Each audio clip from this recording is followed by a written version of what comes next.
আমি যখন কাউকে উপদেশ দিচ্ছি, সমস্যা হলো মাঝে মাঝে আমি এটা ভেবে ফেলি যে আমি তার চেয়ে উত্তম, আমি ভাবি তার থেকে আমি ভালো, তাই তার আমার উপদেশের দরকার। আর এটা বেশ বড় সমস্যা, বিশেষ করে আপনি যখন উপদেশ দিতে অভ্যস্ত হয়ে পড়েন। আপনি যে ভেবে বসেন আপনি অন্যদের চেয়ে অনেক ভালো। শুনুন, আমার কাছে এই মাইক আছে, 18টা ক্যামেরাম্যান আমার দিকে ক্যামেরা তাক করে রেখেছে, কিন্তু এইসবের কোনো মূল্য আমার কাছে নেই। আমি কোনো অংশে আপনাদের চেয়ে উত্তম নই, আর আপনিও আমার চেয়ে উত্তম নন। শুধু আল্লাহই বলতে পারেন কে কার চেয়ে উত্তম, শুধুমাত্র আল্লাহ জানেন। এসব কোনো মর্যাদার মানদণ্ড নয়, তা হতে পারে না। আল্লাহ কি বলছেন?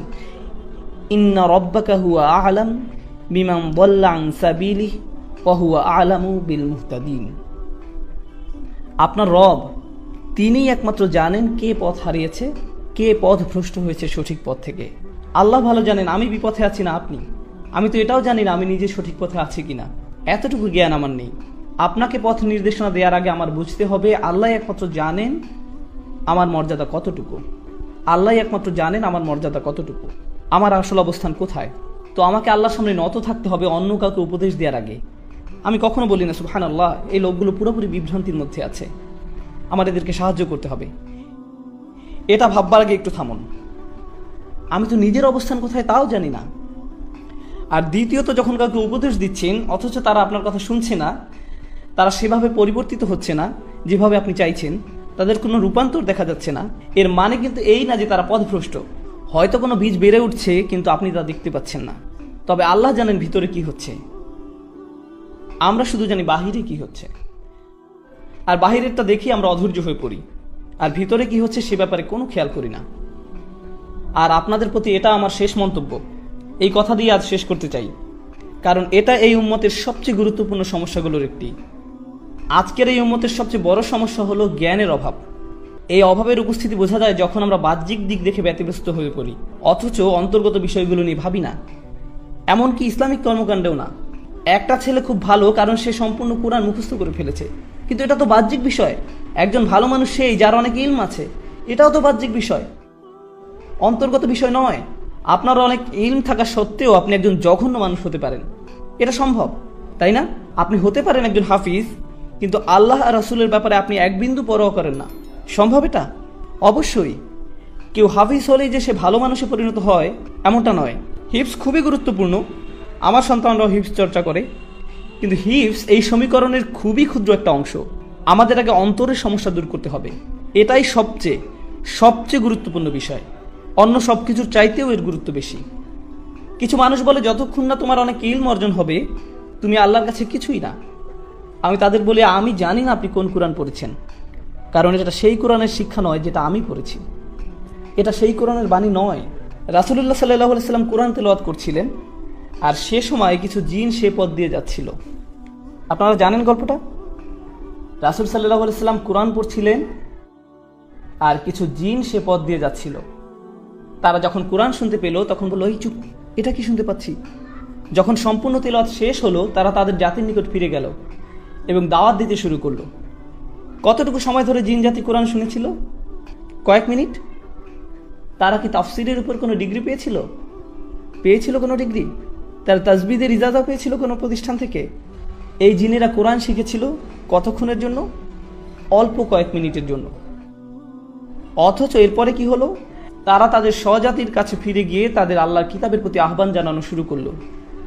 আর তাদের দাওয়া এতটা চমৎকার ছিল যে আল্লাহ তা কোরআনের অংশ পরিণত করেছেন। আমরা এই কোরআনেই তাদের উক্তি পেয়েছি। এই জিনেরা কি উলামা, ফুকাহা? না, এরা সাধারণ জিন, তাদের প্রজাতির সাধারণ সদস্য। কিন্তু জানেন আল্লাহর কাছে তাদের অসাধারণ হওয়ার কারণ কি? তাদের আন্তরিকতা। আমরা ধর্মকে জটিল করে দিতে পছন্দ করি, কিন্তু আল্লাহ তার দ্বীনকে সহজ করতে পছন্দ করেন। আল্লাহর দ্বীন জটিলতা মুক্ত, সুন্দর, এটা সাদাসিধা, এতটা সাদাসিধা যে একজন জিনও সেটা বুঝতে পারেন। অথচ তাদের কোনো পিএইচডি ডিগ্রি নেই, তবুও তারা বুঝতে পেরেছেন। আমরা সহজকে জটিল বানাতে পছন্দ করি। আমরা ইসলামের সবকিছু শিখতে চাই জটিল উপায়ে, আর আল্লাহ তা শিখাতে চান সহজ সরল উপায়ে। এটাই আল্লাহর প্রজ্ঞা, সহজ করে দেয়া। আমরা জটিলতা তৈরি করি। কেউ কোরআন পড়ছে আর আমরা তাকে গিয়ে জিজ্ঞেস করি, আপনি কোথা থেকে ইজাজা পেয়েছেন? এটা কি হাফস আল আসিম নাকি ওয়ার্শ? আপনার তো কলকলা আরো লম্বা হওয়া উচিত ছিল। মাথ ঠিক করতে হবে, এরপর আপনি 3 বছর অতিবাহিত করবেন তাজবিদ শিখতে, অন্য সব কিছু বাদ দিয়ে। আপনি এই শিক্ষাকে কঠিন করেছেন। অতীতে কখনোই এমনটা হতো না, কখনোই না। আমরা দিন শিক্ষা কঠিন করে ফেলেছি। কেউ এসে বললো আমি একজন মুসলিম। তাই নাকি? আপনি মুসলিম? আপনার আকিদা কি? আমার আকিদা আমি একজন মুসলিম। কিন্তু আপনি কি বিশ্বাস করেন? লা ইলাহা ইল্লাল্লাহ। না মানে আকিদার উপর কোন বইটা পড়েছেন? আমি তো কোনো আকিদার বই পড়িনি, আমি কেবল জানি আল্লাহ এক সত্তা। না ভাই, আপনার আকিদা শিখতে হবে, আপনাকে এর গভীরে যেতে হবে, গভীরভাবে বুঝতে হবে। থামুন, কিছুটা পিছের দিকে ফিরে যাই। ইব্রাহিম আলাইহিসসালাম, কোরআনে তার ব্যাপারে কি বলছে শুনুন। তা কি কঠিন নাকি সহজ? সহজ। অথচ আমরা কি পছন্দ করি? সবচেয়ে সহজ জিনিসটাকে কঠিন করে দেয়া। আমরা এটা করতে খুবই ভালোবাসি। আমি বলছি না যে আকিদা পড়বেন না। যারা তালাবুল ইলম, যারা মুতামাইয়িজ হবেন, যারা এইসব ক্ষেত্রে শিক্ষার্থী হবেন, অবশ্যই আপনারা এসব পড়বেন। কিন্তু সাধারণ মানুষদের ছেড়ে দিন, তাদের জন্য এসব সহজ করে দিন। কারণ ইব্রাহিম আলাইহিসসালাম দিনকে সহজ রেখেছিলেন, সালিহ আলাইহিসসালাম সহজ রেখেছিলেন, ঈসা আলাইহিসসালাম সহজ রেখেছিলেন আল্লাহর প্রেরিত মানবতার শ্রেষ্ঠ শিক্ষক, সবচাইতে সেরা শিক্ষক আমাদের নবীগণ। আর তাদের শ্রেষ্ঠ কথাগুলোই কোরআনে স্থান পেয়েছে। আপনি ঈমান শিক্ষা দেওয়ার জন্য আল্লাহর বইয়ের চেয়ে ভালো বই পাবেন না, তা সম্ভব নয়। অথচ আল্লাহ ইসলামকে সহজ রেখেছেন আর আমরা কঠিন করে ফেলেছি। আল্লাহে আমরা তা করি। আমরা মানুষের প্রতি নির্দয়, অথচ আল্লাহ ক্ষমাশীল। একদম শেষে আমি যেই ধারণা শেয়ার করতে চাই তা হলো আমাদের কোনো ভারসাম্য নেই। আমরা যেভাবে ইসলামকে মানুষের সামনে তুলে ধরি, এতে করে মুসলিমদের জন্য ইসলাম পালন করা কষ্টকর হয়ে দাঁড়িয়েছে। অনেক মুসলিমের ধারণা তারা সব কাজে আল্লাহর অবাধ্যতা করছে আর আল্লাহ শুধু তাদের শাস্তি দিবেন। আল্লাহ সব সময় তাদের উপর রেগে আছেন। অথচ আল্লাহ নিজেই বলছেন, মা ইয়াফআলুল্লাহু বিআযাবিকুম। আল্লাহ তোমাদের শাস্তি দিয়ে কি করবেন? আল্লাহ আপনাদের শাস্তি দিতে চান না। আমাদের আবার এই দিনের রহমতের কথা প্রচার করতে হবে, এই কিতাবের রহমতের বাণী প্রচার করতে হবে, এই বৃষ্টির বর্ষণ হতে হবে। আবার বৃষ্টি আল্লাহ রহমতেরই এক নিদর্শন, তাই না? তাই কোরআন আল্লাহর প্রেরিত রহমত। শেষ বক্তব্য, কোরআন কিভাবে আমাদের জন্য রহমত সে ব্যাপারে কিছু বলি। কোরআন কিভাবে আমাদের জন্য রহমত সে ব্যাপারে কিছু বলি। আমি কাতারে সূরা আর রহমান নিয়ে কথা বলেছিলাম। এখানে শুধু একটা জিনিস শেয়ার করব, শুধু একটা বিষয়। আজকে ফিরে যাওয়ার সময় এই কথাটা ভাবতে থাকুন। সূরা আর রহমান শুরু হয়েছে আর রহমান দিয়ে। এটা আল্লাহর খুবই সুন্দর একটা নাম, তাই না? এটা আল্লাহর সেই নাম যাতে ভালোবাসা আছে, যাতে স্নেহ আছে। আল্লাহর সেই নাম যা রাহম শব্দটার সঙ্গে সম্পর্কিত। কত সুন্দর নাম আল্লাহর। বোস্টনে এক মেয়ে এসে আমাকে বলল, আমি ইসলাম ধর্ম ছেড়ে দিয়েছি। আমি জিজ্ঞেস করলাম, কেন ছেড়ে দিয়েছেন? মেয়েটা বলল, সূরা আর রহমানের জন্য। আমি বললাম, কেন? সূরা রহমান আপনার কি ক্ষতি করেছে? সে বলল, সূরা রহমানে আল্লাহ শুরু করেছেন আর রহমান দিয়ে। তিনি বলছেন তিনি ভালোবাসেন, প্রতিপালন করেন, ক্ষমা করেন। অথচ সূরার মাঝখানে তিনি দোজখ নিয়ে কথা বলতে শুরু করলেন। কিভাবে মানুষ সেখানে পুড়তে থাকবে, কিভাবে মানুষকে টর্চার করা হবে, কিভাবে আল্লাহ যিনি কিনা ভালোবাসাপূর্ণ রহমতদাতা, তিনি কিভাবে মানুষকে টর্চার করেন, তিনি কিভাবে এটা করতে পারেন। আর আমার তার সাথে দীর্ঘ কথোপকথন হয়েছে এই নিয়ে। আমি শুধু একটা কথা বলতে চাই, সূরা রহমানে জাহান্নামের যে বর্ণনা দেয়া হয়েছে তার সম্পূর্ণ কোরআনের সবচেয়ে ভয়ঙ্কর বর্ণনাগুলোর একটি। এই বর্ণনা রেটেড, এতে থাকা গ্রাফিক শব্দের কারণে এবং অত্যাধিক ভয়ঙ্কর বিষয়বস্তুর জন্য। আপনি শুনতে পাবেন এখানে জীবন্ত মানুষকে গরম পানিতে ফুটানো হচ্ছে। যখন তাদের ফুটানো হচ্ছে, তারা অন্য পাশে থাকা আগুনের দিকে তাকিয়ে বলবে, বোধহয় আগুনে পোড়া এর থেকে ভালো। তারা ফুটানো পানি থেকে পালিয়ে আগুনের কাছে যাবে। আগুন তাদের পুড়িয়ে ফেলে তারা ফুটন্ত পানির দিকে তাকিয়ে বলবে, না, আমি ফুটন্ত পানিতে যাব। ও আল্লাহ, কি ভয়ঙ্কর! এই বর্ণনা শুনে আপনি কি ভয় পেয়েছেন, ভীত হয়েছেন একটু? কারণ আমি শুনে যথেষ্ট ভীত হয়েছি। আর যেই মাত্র আপনি ভয় পেলেন, আল্লাহ কি বলছেন? ওয়ালিমান খাফা মাকামা রাব্বিহি জান্নাতান। যে তার রবের সামনে দাঁড়াতে ভয় করলো তাকে 2টি জান্নাত দেয়া হবে। আপনাকে ভয় দেখানোর মূল উদ্দেশ্য ছিল নিশ্চিতভাবে আপনাকে জান্নাত প্রদান করা। এটাই ছিল মূল উদ্দেশ্য। তিনি আপনাকে ভয় দেখালেন আর তারপর বললেন, ভয় পেয়েছো? আচ্ছা, তোমার জন্য 2টি জান্নাত। সুবহানাল্লাহ। যখন তিনি আপনাকে ভয় দেখান, এর বদলে ভালো কিছু উপহার দিলেন। আল্লাহ হলেন এমন। কিন্তু আমরা এমন না। আমরা শুধু মানুষকে ভয় দেখাতে ভালোবাসি, মানুষকে নেতিবাচক কথা বলতে পছন্দ করি। এই সময়টা এই উম্মতের জন্য এক বিষণ্ণ সময়। এই উম্মতের এখন প্রয়োজন ইতিবাচক বার্তা। আর এর জন্য আল্লাহর কিতাবের চেয়ে ভালো বার্তা নেই। যা শুরু হয়েছে আলহামদুলিল্লাহ বলে। এই শব্দ আলহামদুলিল্লাহ এর মানে হলো আমরা আল্লাহর প্রতি কৃতজ্ঞ। আমরা আল্লাহর সমাদর করি সব কিছুর জন্য। সময় যতই খারাপ থাকুক না কেন আমরা ইতিবাচক থাকবো, কারণ প্রত্যেক নামাজ আমরা শুরু করি আলহামদুলিল্লাহ বলে, যার মানে হলো আমাদের অবশ্যই ইতিবাচক হতে হবে। আমরা বিষণ্ণ হলে চলবে না, নেতিবাচক হলে চলবে না, রাগান্বিত হলে চলবে না, জাজমেন্টাল হলে চলবে না। আমাদের কৃতজ্ঞ এবং ইতিবাচক হতে হবে। এটাই আল্লাহর কিতাবের বার্তা। আমাদের এই জ্ঞানকে মনে ধারণ করতে হবে। আমি দোয়া করি আল্লাহ আজ্জা ওয়া জাল্লা আমাদের উপকৃত হওয়ার এবং অন্যদের উপকার করার ক্ষমতা দিন তার কিতাবের প্রজ্ঞা হতে। আর আমি দোয়া করি যেন আল্লাহ সকলকে এই যোগ্যতা দিক যাতে আমরা অন্যদের জন্য দৃষ্টান্ত হতে পারি এই কিতাবের বাণী তুলে ধরার ক্ষেত্রে, নবী সাল্লাল্লাহু আলাইহি সাল্লামের রেখে যাওয়া সুন্নাত প্রতিষ্ঠার ক্ষেত্রে। সবশেষে আমি একটা অ্যানাউন্সমেন্ট করতে চাই, এটা বলেই এই সন্ধ্যার আলোচনা শেষ করব ইনশাআল্লাহ। অ্যানাউন্সমেন্টটা হলো, আপনাদের মাঝে যারা আমার সাথে কোরআন শিখার ব্যাপারে আগ্রহী, আমি দুবাই সহজে আসতে পারবো না, আমি সহজে খালিজ আসতে পারবো না, আমি আমার বাচ্চাদের খুব মিস করি। আর আমার অনেকগুলো বাচ্চা, 6 জন, এটা অনেক। আমি জানি এখানে কেউ কেউ ভাবছেন হ্যাঁ আমার তো 12টা আছে, তবে আমার জন্য 6টা অনেক। আর আমেরিকাতে এটা বিশাল সংখ্যা। আমরা সবাই পার্কে গেলে মানুষ বলে সবগুলো আপনার বাচ্চা? হ্যাঁ সবগুলোই আমার। আপনার তো একা একটা গোষ্ঠী। আমি বলে হ্যাঁ আমার ভাই। তো আমি আমার সন্তানদের খুব মিস করি, তাই বাসায় থাকতে চাই, আমি বাসায় থেকেই কাজ করতে চাই। তবে এর মানে এই না যে আমি আপনাদের কোনো উপকারে আসবো না। আপনি যদি আমার কোনো কাজ থেকে উপকার পেয়ে থাকেন, তা সম্ভব হয়েছে কারণ বেশিরভাগ জিনিসই যা আপনি আমাকে করতে দেখেছেন তা এখানে হয়নি। আমি কাজটা করেছি টেক্সাসে বসে, আর সেখান থেকে আপনাদের দ্বারে পৌঁছাতে চেষ্টা করেছি। আমি এটাই করতে চেয়েছি। আমি 2টি কোর্সের কথা বলবো, বিশেষ করে এখানে থাকা তরুণদের জন্য আমি 2টা কোর্সের সুপারিশ করব। আপনি যদি আমার কাছে এই 2টি কোর্স স্টাডি করেন তাহলে এটা আপনার কোরআন বোঝার ক্ষেত্রে একটা সুন্দর সূচনা তৈরি করে দিবে। শুধু এই 2টি কোর্স। প্রথম কোর্সটা হলো ডিভাইন স্পিচ। এটা ইউটিউবে নেই, ইউটিউবে 1-2টা ভিডিও থাকতে পারে এ সম্বন্ধে, তবে সম্পূর্ণ কোর্সের নাম ডিভাইন স্পিচ। দ্বিতীয় কোর্স হলো কোরআন ফর ইয়াং অ্যাডাল্টস। প্রথম কোর্স কি ছিল? Divine speech. দ্বিতীয় course Quran for young adults. আমি এই 2টি কোর্স করার পরামর্শ দিচ্ছি, বিশেষ করে এখানে অল্প বয়স্ক যারা আছে তাদেরকে। যেসব পরিবারে যাদের বাচ্চা 10-12 বছর বয়সের, তারা এই 2টি কোর্সই শুরু করতে পারবে। পরিবারের সকলে মিলে কোর্সটা করুন, একটা মজবুত ভিত তৈরি করে দিবে কোরআন শিক্ষায় প্রবেশের আগে ইনশাআল্লাহ। কারণ আপনার একটা ছোটখাটো সূচনা দরকার গভীরে যাওয়ার আগে। এটাই হলো ডিভাইন স্পিচ আর কোরআন ফর ইয়াং অ্যাডাল্টস এর উদ্দেশ্য। আমি একটু বলে দিই ডিভাইন স্পিচে কি নিয়ে কথা বলা হয়। মানুষ জিজ্ঞেস করে আল্লাহ কোরআনে নিজেকে আমরা বলে সম্বোধন করেন কেন? জিজ্ঞেস করে কোরআনের সূরাগুলো ভিন্ন ভিন্ন অর্ডারে সাজানো কেন? জিজ্ঞেস করে কোরআনের বিষয়বস্তু ঘন ঘন পরিবর্তিত হয়ে যায় কেন? সবাই যখন এসব প্রশ্ন করে, আমি সকল প্রশ্নকে একত্রিত করে সবগুলোর উত্তর দেওয়ার চেষ্টা করেছি, যাতে আপনার আরও ভালো ধারণা সৃষ্টি হয় যখন আপনি কোরআন পড়ছেন এই বইয়ের বিশেষত্ব নিয়ে, এবং যাতে সঠিকভাবে মূল্যায়ন করতে পারেন। এই 2টি কোর্স অনলাইনে পাবেন। আপনি যদি বাইয়ানার বানান না জেনে থাকেন তবে ইস্তেগফার করুন, 2 রাকাত নামাজ পড়ুন, এরপর উট কুরবানি দিন। ঠিক আছে? বাইয়ানা.tv-তে যাবেন, তাহলে ইনশাআল্লাহ। কোরআন যখন প্রথম নাজিল হয় তখন এর শ্রোতা ছিল কিছু আরব, যারা এক স্থান থেকে অন্য স্থানে ঘুরে বেড়াতো।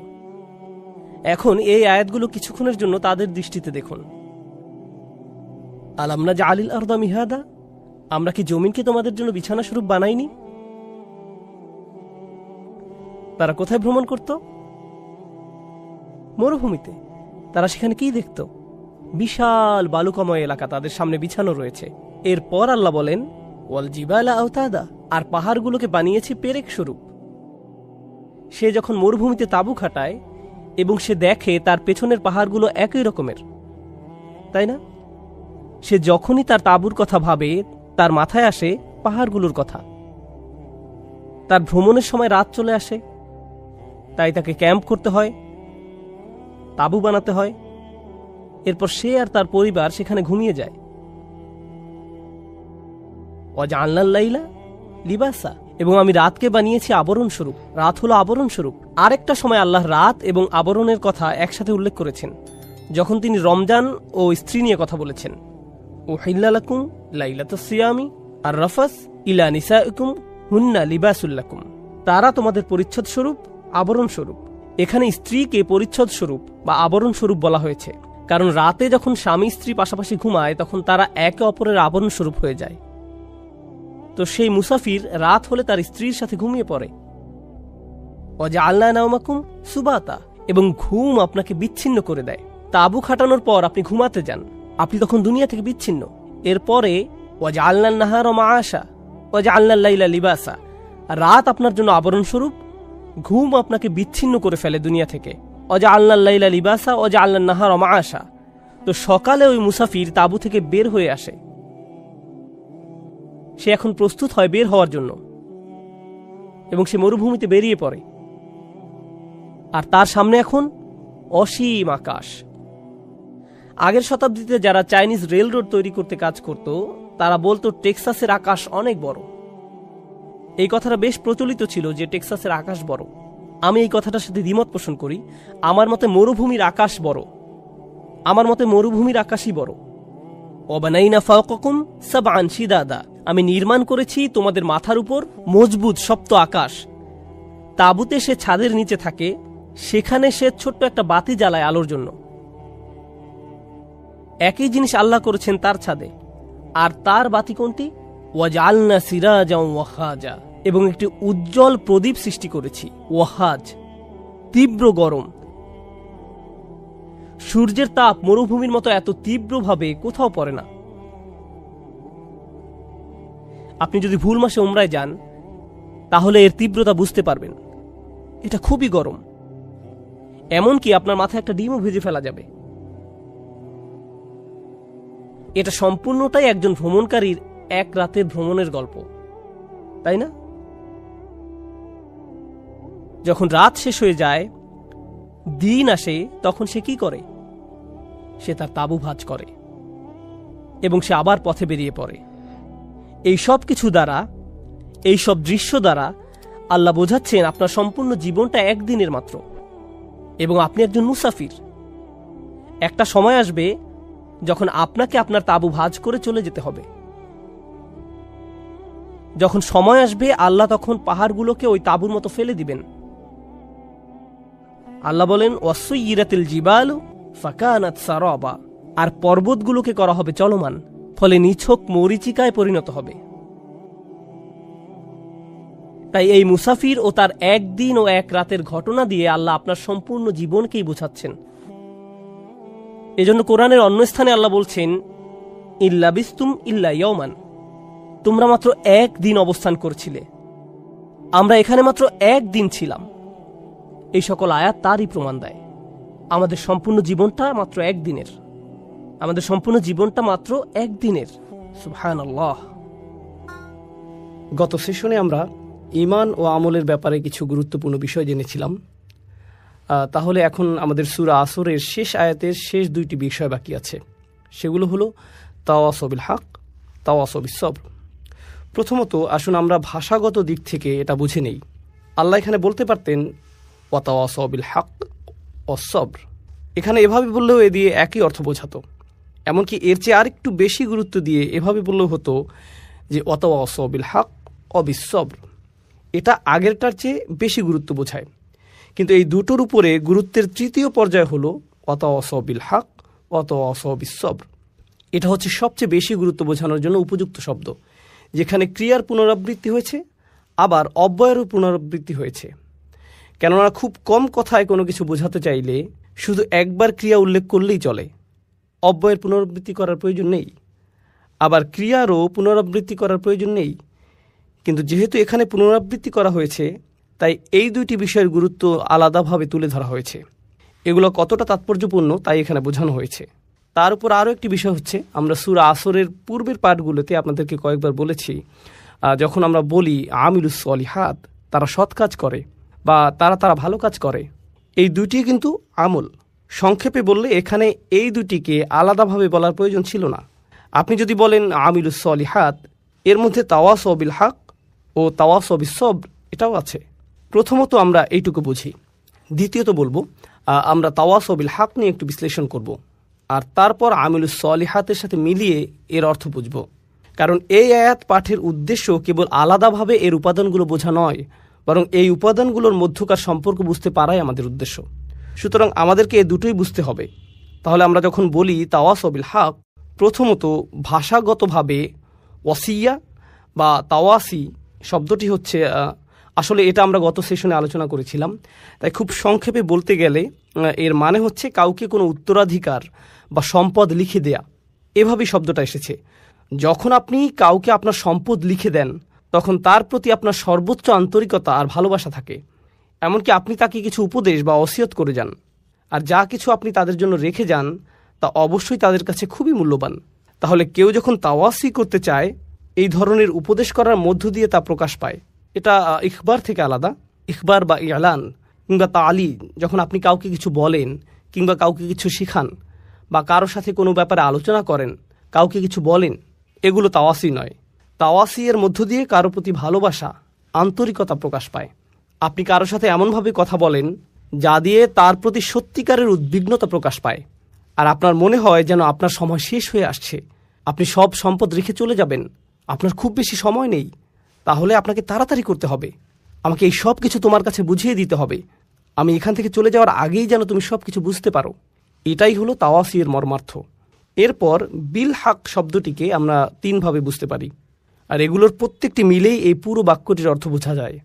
প্রথমত, এই শব্দের শুরুর বা, এটাকে আমরা ক্রিয়ার বিশেষণ হিসেবে নিতে পারি। এটা একটা ক্রিয়া বিশেষণাত্মক বাক্য হতে পারে। বাংলা করলে এর মানে দাঁড়ায় তারা একে অপরকে উপদেশ দেয়, তারা তাওয়াসি দেয়, তারা একে অপরকে উৎসাহিত করে। এটা হলো সরল অনুবাদ। তারা একে অপরকে সর্বোচ্চ আন্তরিকতার সাথে উপদেশ দেয়, সত্যিকার ভাবেই, সত্যের সাথে বা সত্যের দিকে না বলে, সত্যের সাথে বা সত্যের দিকে না বলে আমি এর অনুবাদ করেছি সত্যিকার ভাবেই। আমি শব্দটিকে ক্রিয়া বিশেষণ হিসেবে নিয়েছি, অর্থাৎ যখন তারা একে অপরকে উপদেশ দেয়, তারা সত্যিকার অর্থেই সেই উপদেশটি দেয়। তারা বিষয়টিকে হালকাভাবে নেয় না বা উপদেশ দেওয়ার সময় সংকোচ বোধ করে না, এবং উপদেশ দেওয়ার ক্ষেত্রে তারা প্রকৃত অর্থে সৎ এবং আন্তরিক। অনেক সময় এমন হয়, যখন আপনি কাউকে উপদেশ দিতে যান, তাকে সত্যিটা পুরোপুরিভাবে বলার আগে আপনি দুইবার ভাবেন, কারণ আপনি তখন ভাবেন কি জানি সেটা শুনে আবার কি ভাববে। আপনি সত্যিটা জানানোর প্রতি পুরোপুরি সৎ নন। কিন্তু এখানে আমরা দেখছি যে যেহেতু এটা ক্রিয়া বিশেষণাত্মক বাক্য, বিল হাক শব্দটি হালও হতে পারে। আমরা এখানে দেখতে পাচ্ছি যেভাবে আপনি এই উপদেশটি দিবেন তা হবে পুরোপুরি সত্যিকার ও আন্তরিক। এতে আন্তরিকতা থাকবে, এতে পুরোপুরি সততা থাকবে। এটা হলো প্রথম বিষয়। বাংলা ভাবার্থ করলে বিল হাকের আরও একটি অর্থ হতে পারে সত্যের সাথে।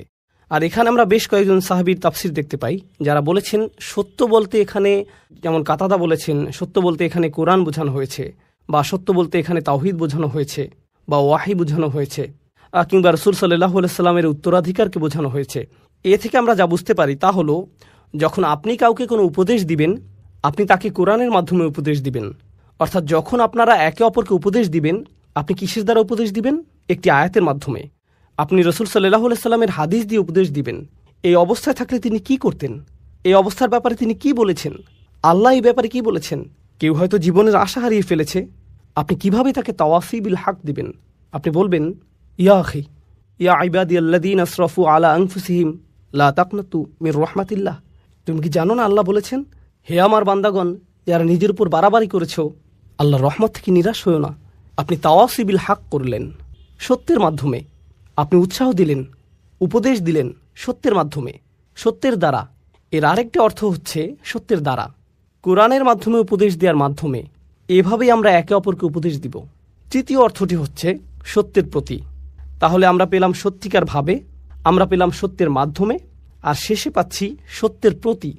অর্থাৎ এ থেকে আমরা বুঝতে পারি এমন একজন মানুষ যে তার উদ্যম হারিয়ে ফেলেছে, সে তার শক্তি হারিয়ে ফেলেছে, তারপরও আল্লাহর উদ্দেশ্যে সে তার কাজ চালিয়ে যাচ্ছে।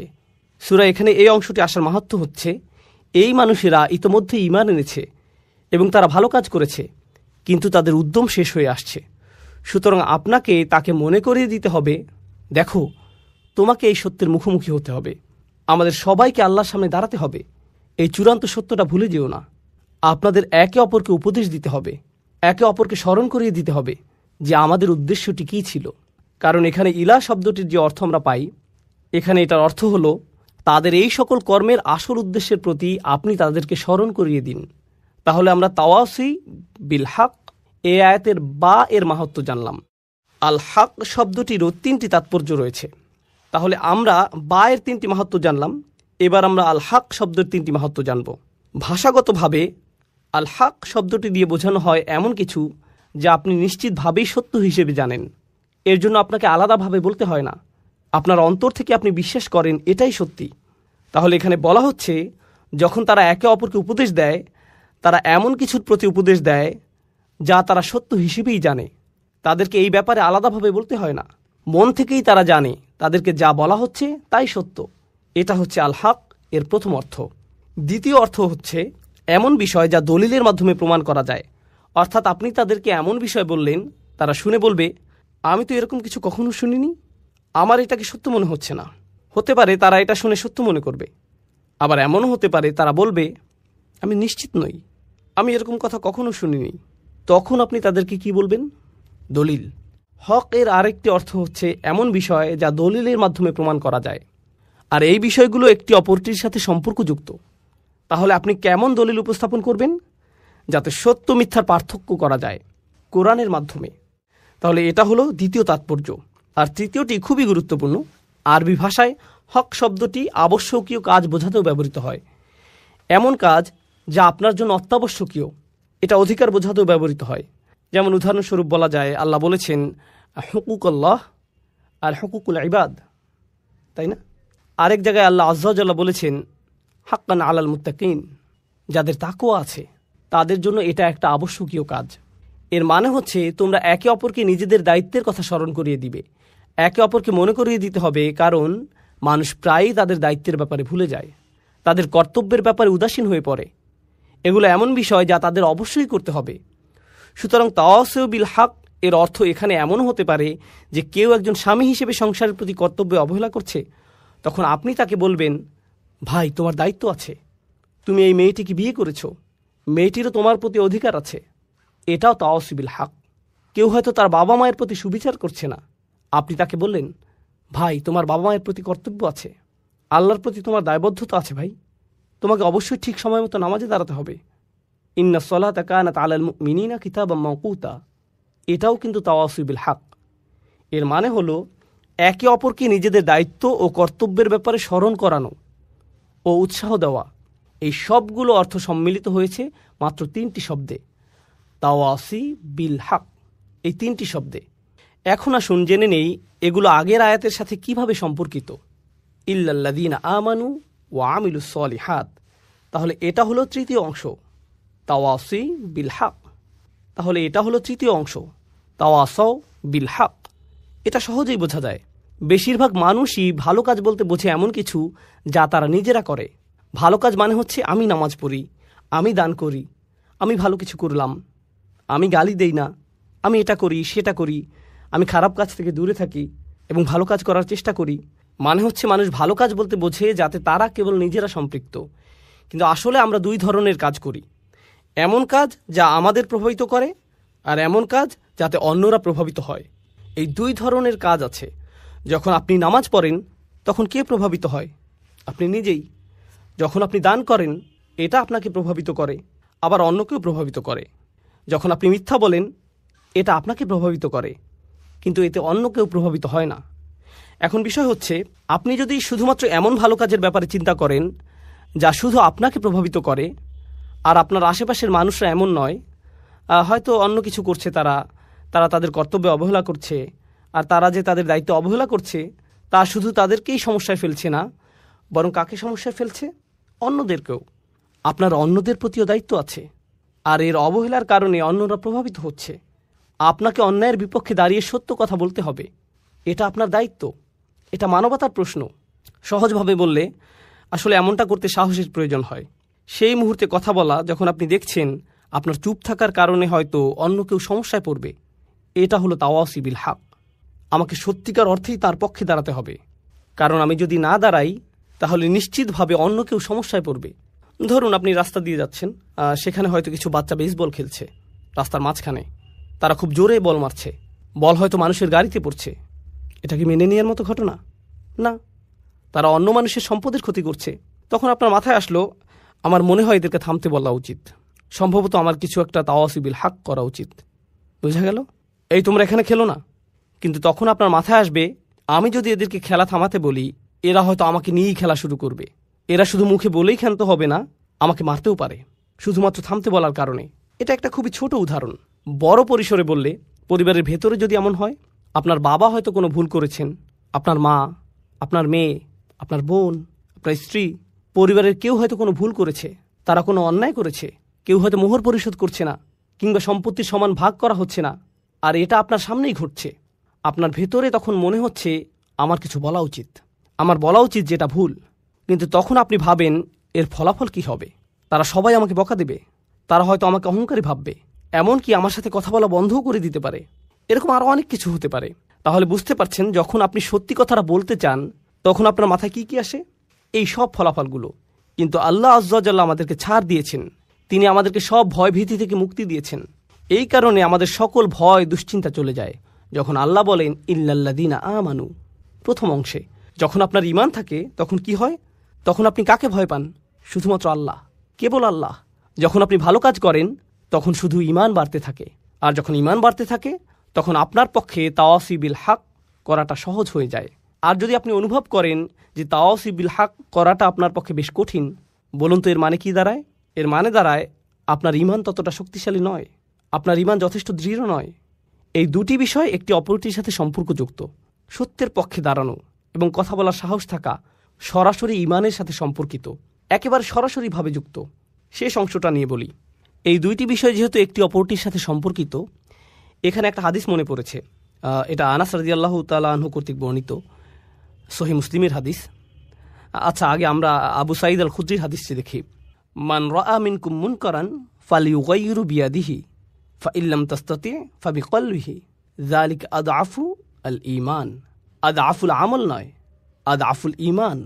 তিনি বলেন, কেউ যদি কোনো খারাপ কাজ সংঘটিত হতে দেখে তার উচিত হাত দিয়ে তার প্রতিরোধ করা। এটাও কিন্তু তাওয়াসি বিল হক। তিনি যদি এটা না পারেন তাহলে কি দিয়ে প্রতিবাদ করা উচিত? তার মুখ দিয়ে প্রতিবাদ করা উচিত, তার এর বিরুদ্ধে বলা উচিত। সে যদি এটাও না পারে, অন্তত তার অন্তরে এ ব্যাপারে খারাপ ধারণা করা উচিত। আর এটাই হচ্ছে সবচেয়ে দুর্বল ঈমান, আর এটাই হচ্ছে সবচেয়ে দুর্বল ঈমানের পরিচয়। রাসূল সাল্লাল্লাহু আলাইহি ওয়াসাল্লাম বলেননি যে এটা হচ্ছে সবচেয়ে দুর্বল আমলের পরিচয়, এটা হচ্ছে সবচেয়ে দুর্বল ঈমান। তার মানে তিনি মানুষকে সত্যের প্রতি উৎসাহ দেয়া, সত্যের জন্য কিছু করাকে সরাসরি ঈমানের সাথে সংযুক্ত করেছেন। ঠিক যেভাবে সূরায় এসেছে ইল্লাল্লাযীনা আমানু ওয়া আমিলুস সলিহাত ওয়া তাওয়াসাউ বিল হক। ইল্লাল্লাযীনা আমানু ওয়া আমিলুস সলিহাত, তারপর সাথে সাথে ওয়া তাওয়াসাউ বিল হক। এই তিনটিকে সম্পর্কযুক্ত করা হয়েছে। আর এই ব্যাপারে সবশেষে বলতে চাই, তাওয়াসি বিল হক হয়ে থাকে, এখানে তাওয়াসি শব্দটির মূল হচ্ছে তাফাউল, যার মানে হচ্ছে সহযোগিতা। তার মানে হচ্ছে এটা আপনার সমাজে হয়ে থাকে। এখানে বলা হচ্ছে যে এগুলো আপনার সমাজে সংঘটিত হবে, আপনার পরিবারে, আপনার মুসলিম বন্ধুদের মধ্যে, যারা নিজেদের মুসলিম দাবি করে, যারা ভালো কাজ করে। তাহলে তাওয়াসি বিল হক এখান থেকেই শুরু, তারপর এটা ছড়িয়ে পড়ে। সুতরাং যখন আমরা বলি অমুসলিমদের এই সত্যের ব্যাপারে জানানো দরকার, সর্বোপরি সমাজের প্রতি কর্তব্য, এই সব কিছু ঠিক আছে, কিন্তু এর শুরুটা কোথায় হবে? এর শুরু হবে আমাদের নিজেদের ঘরেই। যদিও শুরু করার জন্য এটাই সবচেয়ে কঠিন জায়গা, তবু এখান থেকেই আমাদের তাওয়াসি বিল হক এর সূচনা করতে হবে। আমাদেরকে সকল অন্যায় ও ভুল ভ্রান্তির দিকে নজর দিতে হবে, সেই সাথে ঈমানের মৌলিক দিকগুলোর সাথে সাংঘর্ষিক বিষয়গুলোর প্রতি তাকাতে হবে, যা হয়তো আমাদের নিজেদের পরিবারেই ঘটছে। আর আমাদেরকে এর বিরুদ্ধে সোচ্চার হতে হবে। একটা চেয়ারে বসে ক্যামেরার সামনে মাইকে আপনাদেরকে এইসব বলাটা যত সহজ, নিজের পরিবারের মানুষদেরকে এসব বলা ততটাই কঠিন। সেটা অনেক অনেক অনেক বেশি কঠিন কাজ। এতে অনেক বেশি সাহসের প্রয়োজন হয়, এতে অনেক বেশি ধৈর্যেরও প্রয়োজন হয়, যা আমার পরবর্তী পয়েন্ট। আর তা হলো, যখন আপনি এগুলো করতে যাবেন তখন আপনার আবশ্যিকভাবে প্রচুর ধৈর্যের প্রয়োজন হবে। তাই আল্লাহ আয্যা ওয়া জাল্লা এই সূরা শেষ করেছেন এভাবে, তাওয়াসাউ বিস-সবর। সবর শব্দটির কয়েকটি অর্থ আছে। বাংলায় ধৈর্য বললে অর্থটি ঠিক পরিপূর্ণ হয় না। তাহলে আসুন প্রথমে আমরা সবরের কয়েকটি অর্থ সম্পর্কে জেনে নেই। হ্যাঁ, সবর বলতে ধৈর্যও বোঝানো হয়, কিন্তু এ দিয়ে অধ্যবসায়ও বোঝানো হয়। অধ্যবসায় মানে হচ্ছে যখন পরিস্থিতি কঠিন হয়ে যায় তখনও আপনি এর সাথে লেগে থাকেন, তখনও আপনি তা চালিয়ে যান, এটাই হলো অধ্যবসায়। এই শব্দটি দিয়ে প্রতিশ্রুতিও বোঝানো হয়, অর্থাৎ আপনি কখনো আলসেমি করেন না, আপনি ঢিলেমি করেন না, আপনি প্রতিশ্রুতিবদ্ধ। যেন আপনি কোনো চাকরি করছেন আর প্রতিদিন আপনি সময় মতো হাজির হবেন, কিংবা কোনো অ্যাসাইনমেন্টের কাজে আছেন যা সময়ের মধ্যেই জমা দিতে হবে, এটাই হচ্ছে প্রতিশ্রুতি। এটা দিয়ে ধারাবাহিকতাও বোঝায়, অর্থাৎ আপনি প্রতিশ্রুতির এদিক সেদিক করেন না, প্রতিশ্রুতি ভঙ্গ করেন না, এটা ঠিক থাকে। ইবনে তাইমিয়া রাহিমাহুল্লাহ সবরের সংজ্ঞায়ন করেছেন এভাবে, তিনি বলেছেন, সুসময় বা দুঃসময় আল্লাহ তাআলার প্রতি সমান আনুগত্য ধরে রাখাই সবর। আপনি যদি আল্লাহর প্রতি আনুগত্য ধরে রাখতে পারেন, সুসময় বা দুঃসময় যাই হোক না কেন, তাহলেই আপনি সত্যিকারের সবরের চর্চা করছেন। এটাই হলো সবর। এরপর আমরা দেখতে পাই আল্লাহ এখানে বলেননি ওয়া তাওয়াসাউ বিল হক ওয়া সাবারু। এটা খুবই গুরুত্বপূর্ণ। তারা তাদের সামর্থ্যের সবটুকু দিয়ে আন্তরিকতা ও সততার সাথে একে অপরকে সত্যের প্রতি ও তাদের দায়িত্বের ব্যাপারে উৎসাহ প্রদান করে। আর আল্লাহ এখানে এইটুকু বলেননি যে তারা ধৈর্য ধরে কাজ করে, তিনি কেবল বলেননি যে তারা ধৈর্য ধরে, তিনি আরও আগবাড়িয়ে বলেছেন অতাওয়াসাও বিসসবর, যার মাধ্যমে আর বড় কিছু বোঝায়। তাহলে এখানে কেবল সবর করলেই হবে না, অর্থাৎ তারা কেবল ধৈর্য ধরে না, অধ্যবসায় করে না, ধারাবাহিকতা রাখে না, বরং তারা একে অপরকে ধৈর্যের ব্যাপারে বলে, অধ্যবসায়ে উৎসাহিত করে, ধারাবাহিকতা রাখতে বলে। বলুন তো এ থেকে আমরা কি শিখলাম? আপনি একা আপনার সবর ধরে রাখতে পারবেন না। আপনার উপদেশের জন্য কাউকে প্রয়োজন, যাতে সে আপনাকে সাহস যোগাতে পারে এবং বলতে পারে, ভাই তোমার সবর করা প্রয়োজন। সবর একে অপরকে সাহস যোগায়। অন্যের কাছ থেকে আপনি এই শক্তি পাবেন। একা থাকলে আপনি সাহস হারিয়ে ফেলবেন। এটা মানুষের স্বাভাবিক প্রবৃত্তি যে যখন মানুষ খারাপ পরিস্থিতির মধ্যে পড়ে, সবচেয়ে ইমানদার ব্যক্তিটিও, সবচেয়ে আমলদার ব্যক্তিটিও যে সব সময় ভালো কাজ করে, যখন কেউ তাকে অপমান করে বা কেউ তার কাজের প্রশংসা করে না এবং খারাপ কিছু ঘটে, এমনকি হতে পারে তা কোনো ইসলামিক কাজে, তখন সে হতাশ হয়ে পড়ে। এরা ভালো মানুষ, সবরের ব্যাপারে তাদের চেয়ে কে ভালো জানে? তবু আপনাকে সেই আলেম, সেই ইমাম, সেই কর্মী, সেই দায়ী, সেই শিক্ষকের কাছে যেতে হবে, গিয়ে বলতে হবে, ভাই আপনার ধৈর্য ধরা উচিত। যখন আপনি তাদেরকে এভাবে বলবেন, এতে কি তাদের উপকার হবে? হ্যাঁ, হবে। যদিও তারা এটা ইতিমধ্যেই জানে, তবু যদিও তারা সবরের ব্যাপারে ইতিমধ্যেই অনেক জানে, তবুও তারা এই তাওয়াসি এর মাধ্যমে উপকৃত হবে। তাওয়াসি বিসসবর নিজেদের মধ্যে ঘটে, আর এটাই এখানে আবশ্যকীয়। এটা তাওয়াসি বিল হক এর বিপরীত। তাওয়াসি বিসসবর তাদের জন্য যারা তাওয়াসি বিল হক থামিয়ে দিয়েছে, কারণ তারা ফলাফল দেখতে না পেয়ে হতাশ হয়ে পড়েছে। কিভাবে তারা তাদের উদ্যম ধরে রাখবে? একে অপরকে অধ্যবসায়ের ব্যাপারে তাগিদ দেওয়ার মাধ্যমে। সবচেয়ে সহজভাবে বলা হয়েছে আলাল মাসাইব, অর্থাৎ আপনাকে ধৈর্য ধরতে হবে, অধ্যবসায় চালিয়ে যেতে হবে, ধারাবাহিকতা ধরে রাখতে হবে। পরিস্থিতি যতই খারাপ হোক না কেন, অসব্রু আলামা আসাবাক, যতই বিপদ আসুক না কেন, আপনাকে চেষ্টা চালিয়ে যেতেই হবে। এটা হলো একটা অর্থ। অপরটি হলো আনিল মাআসি, অর্থাৎ আপনাকে পরীক্ষা করা হবে। যারা এই দিনের জন্য কাজ করছেন, তা যেভাবেই হোক না কেন, হয়তো আপনি আপনার বাসায় দিনই পরিবেশ তৈরি করতে চাচ্ছেন, বাইরে আপনি হয়তো অমুসলিমদের দিনের দাওয়াত দিচ্ছেন, হয়তো দানের জন্য অর্থ জোগাড় করছেন, এটা যেমনই হোক না কেন, আপনি ইসলামের জন্য কিছু করতে চাচ্ছেন। শয়তান কার পেছনে বেশি লাগে জানেন? যারা দিনের জন্য কাজ করে। শয়তান অন্য যে কারো চেয়ে তার পেছনে বেশি সময় ব্যয় করে, যাতে সে আল্লাহর অবাধ্য হয়। বিশেষ করে যখন সে একা থাকে, তারা বেশি ঝুঁকিতে থাকে, তাদের উপর বেশি আক্রমণ হয়ে থাকে। সুতরাং আল্লাহর অবাধ্যতা থেকে বাঁচার জন্য আপনার সবর করা উচিত। একই সাথে আল্লাহর আনুগত্যের জন্য আপনার সবর করা উচিত। অর্থাৎ আল্লাহর আনুগত্য করাও কঠিন হয়ে থাকে, কিন্তু আপনাকে অধ্যবসায় চালিয়ে যেতে হবে। আমরা কিছু ঘটনা জানি, এগুলো সত্যিকারের ঘটনা, কোনো বানানো কিছু নয়। আল্লাহ আমাদের সাথে কথা বলেছেন, তিনি আমাদের নিয়ে কথা বলেছেন, এবং তিনি ভালোভাবে জানেন আমরা কিভাবে জীবনযাপন করি। ফি হিযিক্রিকুম, তুমি নিজেই এই সম্পর্কে জানো। আমাদের মধ্যে কিছু ভাই ও বোন আছেন যারা ইসলামিক কর্মকাণ্ডে খুবই সক্রিয়, তারা অনেক ভালো কাজ করেন, কিন্তু একই সাথে তাদের কিছু খারাপ অভ্যাসও দেখা যায়। এগুলো পাপের কাজ।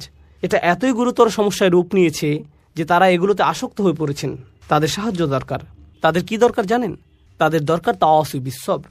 তাদের কাউকে দরকার যে তাকে অনবরত উপদেশ দিবে, বলবে শোনো, তোমাকে চেষ্টা করতে হবে, তোমাকে সংযত হতে হবে। এই 4টি উপাদান সম্পর্কে আমি সবশেষ কয়েকটি বিষয় বলতে চাই। এর প্রথম বিষয়টি হচ্ছে, এই 4টি উপাদানই অতীতকালে বর্ণিত হয়েছে। ইল্লাল্লাযীনা আমানু অতীতকাল, ও আমিলু অতীতকাল, অতাওয়াসাউ বিল হক, অতাওয়াসাউ সবগুলোই অতীতকাল। এর মাহাত্ম্য কি? যদি এভাবে বলা হতো ইল্লাল্লাযীনা ইউমিনুন ওয়া ইয়ামালুনাস সালিহাত ওয়া ইয়াতাসালুনা বিল হক ওয়া ইয়াতাসালুনা বিস-সবর, তাহলে কি পার্থক্য হতো? বর্তমানকালে বললে কি হতো?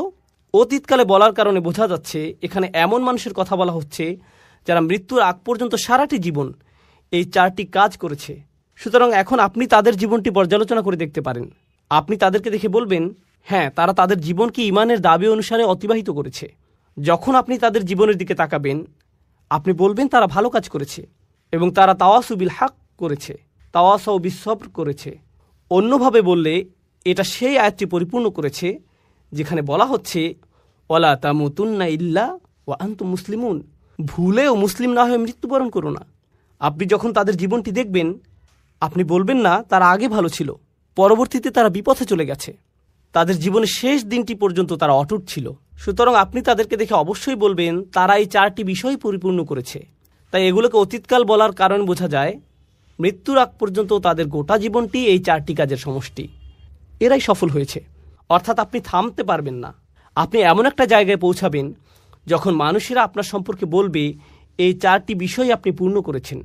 এটাই হলো দ্বিতীয় মাহাত্ম্য। এর শেষ বিষয়টি হলো, যা আমার মনে হয় সূরা আসরের এই আলোচনার অন্যতম গুরুত্বপূর্ণ বিষয়, তা হলো বায়ের কয়েকটি তাৎপর্য আপনারা জানেন। বিলহাক শব্দটি নিয়ে আমরা আলোচনা করেছি। একইভাবে যখন তারা তাওয়াসি বিসবর করে, যখন তারা একে অপরকে উৎসাহ দেয় ধৈর্যের সাথে, তারা ধৈর্যের সাথে ধৈর্যের উপদেশ দিচ্ছে এবং তারা একে অপরকে ধৈর্যের প্রতি উৎসাহ দেয়। কেউ যদি বলে আমি তোমাকে ধৈর্যের সাথে উপদেশ দিচ্ছি আর আমি তোমাকে ধৈর্যের প্রতি উপদেশ দিচ্ছি, এই দুইয়ের মধ্যে একটা পার্থক্য আছে। এই দুইটি আসলে আলাদা বিষয়। ধৈর্য ও অধ্যবসায়ের প্রতি যেভাবে আমি তোমাকে উপদেশ দিচ্ছি, এতেও ধৈর্যের প্রয়োজন আছে। এই উপদেশ দেওয়ার জন্য আমাকে ধৈর্য ধরতে হবে। আপনাকে তাড়াহুড়া করলে চলবে না, আপনাকে খুবই ধৈর্যশীল হতে হবে। যে আল্লাহর প্রতি অবাধ্য আচরণ করে তার প্রতি আপনাকে খুবই সহনশীল হতে হবে। আপনি তাকে পরামর্শ দিবেন, এই পরামর্শ দেওয়ার সময় আপনাকে ধৈর্যশীল আচরণ করতে হবে। আর আপনি তাকে কিসের প্রতি উৎসাহ দিচ্ছেন? ধৈর্যের ব্যাপারেই। তাহলে আপনি যেভাবে তাকে পরামর্শ দেন তাতে ধৈর্যের প্রয়োজন হয়। আবার এই ধৈর্য ধারণের প্রতি আপনি তাকে উৎসাহ দিচ্ছেন। শেষ আরেকটি বিষয় আমার মনে পড়েছে, এটা নিয়ে একটু বলি। এই 4টি বিষয় আসলে একে অপরের জন্য একটা পরীক্ষার মতো। অর্থাৎ যদি কেউ সবর হারিয়ে ফেলে, শেষ কথা হচ্ছে এই 4টি বিষয় আসলে একে অপরের জন্য একটা পরীক্ষা। অর্থাৎ যদি কেউ সবর হারিয়ে ফেলে তাহলে সে তাওয়াসু বিল হক করতে পারবে না। কেন পারবে না? কারণ যখনই সে মানুষকে সত্যের ব্যাপারে জানাতে যাবে, মানুষ এমন কথা বলবে যা সে সহ্য করতে পারবে না। আর যখন মানুষের এমন কথা সে শুনবে, পরিস্থিতি তার জন্য কঠিন হয়ে যাবে। সে বলবে আমি এটা নিতে পারছি না। যখন সে বলবে আমি এটা নিতে পারছি না, আমি সহ্য করতে পারছি না, এ থেকে তার কিসের ঘাটতি বোঝা যায়? সবরের ঘাটতি। সুতরাং যখন কেউ সত্যের প্রতি আহ্বান করে না, বুঝতে হবে সেখানে সবরের ঘাটতি আছে। আরেকটি বিষয় এ থেকে বোঝা যায়, তা হলো কেউ হয়তো ভাবতে পারে যে সে সত্যের প্রতি রাখছে, কিন্তু এই কথায় কারো কোনো সমস্যা হচ্ছে না।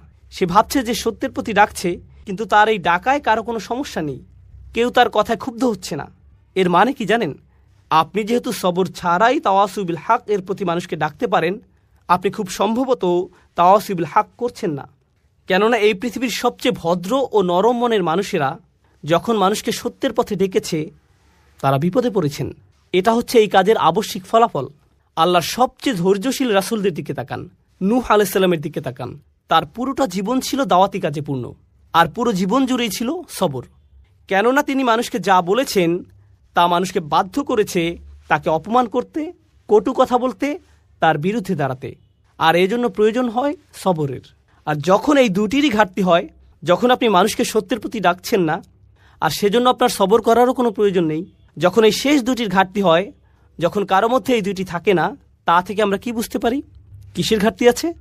প্রথম দুটি শর্ত, ঈমান ও ভালো কাজ। কারণ যতক্ষণ না আপনি নিজেই ভালো কাজ করবেন, খারাপ কাজ আপনার চোখে পড়বে না। যদি আপনি নিজে ভালো কাজের সাথে যুক্ত না হন, আপনি বুঝতে পারবেন না খারাপ কাজ করলে সমস্যাটা কি। কিন্তু যখন আপনি নিজের পরিবর্তন করবেন, আপনি হয়তো পার্টি করতেন, তারপর আপনি আল্লাহর কাছে ভালোভাবে তওবা করে তার আনুগত্য করতে শুরু করলেন। যখন আপনি আল্লাহর আনুগত্য করেন আর অন্যরা পার্টি করে, এতে আপনি বিরক্ত হন, তাদের জন্য আপনার খারাপ লাগে।